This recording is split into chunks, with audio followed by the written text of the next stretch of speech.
Lamdamasigi Senmit Loan Fagat na Nabahot Nabada Pheesa-Lonsa da Ahenba Mityeng Changba Mathou Tai Haina Handloom Promotion Council Manipuri President Jingtam Luang na Fongdurakli. Wafamasi Department of Handlooms and Textile Gi Mityeng Makada Handloom Promotion Council Manipur na Sindhuna Palace Compound Laiba Castle Hotel da Pangtokiba Kungataret Super State Handloom Day Gi Thauramda Mahak na Fongdokibani. State asigi tongan ba district singdagi khangatlaba Pheesa-bi chamaga kunga mapanda achamba kudol potpiduna ikai khumnaba utkiba thauram aduda Jingtam Luang na hai Manipurgi Pheesa-bi sing asi hena chawkhatnaba amadi makoibu yokhatnaba hotnabada chahi khudingi handloom day gi thauram asi pangthoktuna lakpani numit asida Pheesa-bi singbu pukning tawgatpa oina tongan ba jing amadi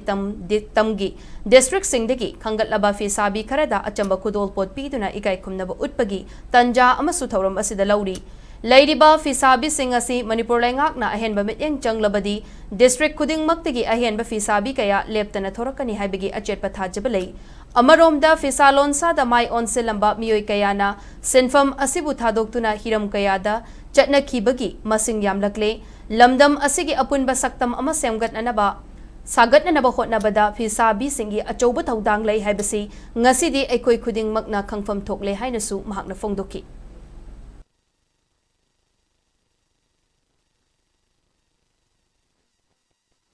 Chamaga Kuntramuni Quinanda Kai Kumizaribasi, Sigi Manunda, Tongan ba Manipur, Kundaminari communities in Maratagi, Koimite Pangalgi Yaure, Kulgi Tankulgi Sinaux in Yaure, Chandel the Annals in Yaure, Aduga Maring Yaure, Adimite Pangal Yaure, Adigi Senapati district Tagi, Moi Kambu Sing, Koi Paumai, Changba Kambu Yauvire. Koi Mityeng yaure beri degi. Semai tauraga integrity ama mayam launeri basi koi thabak sida Pheesa-ba sida di loina mak integrity lei masi chauba masi platform ama koi ohelaga asagi cultural integrity so dum yaujare by the by asagi economy integrity ne basi koi di amaru werisi sel thong integrity gi movement si handloom handicrafts degi koi hauba yai haibasi gi Mumela Masuni, a queen of Manunda, Tamjari.